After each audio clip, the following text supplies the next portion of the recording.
I'm sorry, Ador. Oh, ba't ka nagsasorry? Ador? Hindi.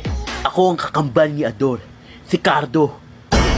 At ipahihiganti ko ang lodi ko kapag nadala kita sa hustis!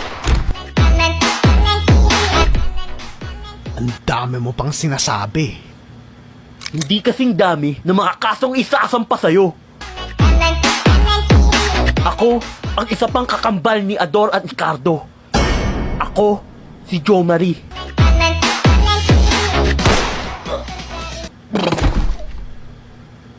Kakaiba talaga kayo. Tulad ng kakaibang sarap ng Nescafe 3-in-1 Brown Creamy.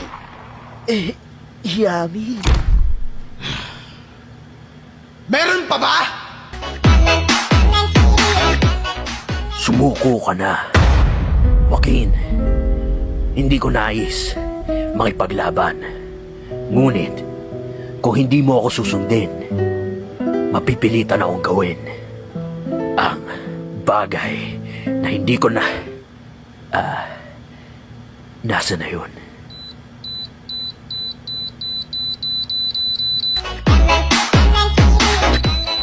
Gusto ko sumabot.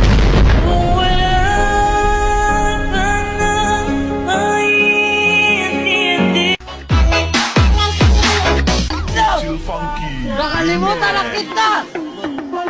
Isa! Dalawa! Dalawa! Dalawa! Dalawa! Sa bawat sadlit, handang masaktan, kahit di mo alam. Naglan kayo para may kumi. Lima!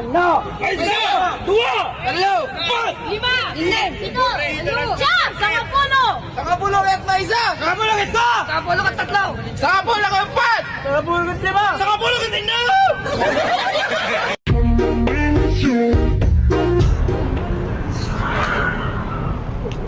Boss, pwede ba magtanong, boss? Ano? Saan ba yung papuntang Quiapo? Quiapo? Oo. Diretsuhin mo lang, sir. Pagdating mo sa may kanto sa dulo, kaliwa ka. Pagkaliwa mo, mga unang kanto, kumanan ka. Oo. Tapos, pagdating mo dun sa may kanan, may McDo. Oo. Kumaliwa ka ulit. Oo, boss. Tapos may makikita kang pabrika ng sigarilyo. Oo. May makikita kang gwardiya dun sa labas, dun sa magtanong.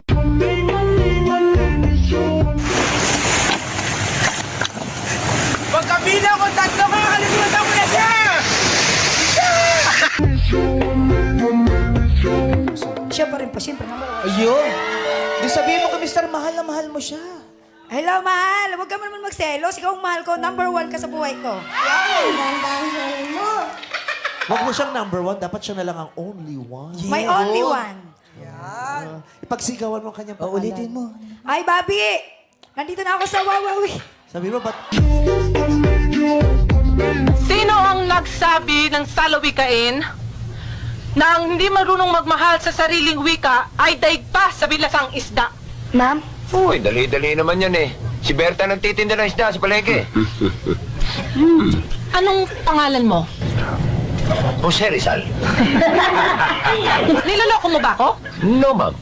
Si Aling Berta na nagtitinda ng isda sa palengke ang nagsabi sa akin na si Jose Rizal ang nagsabi niyan.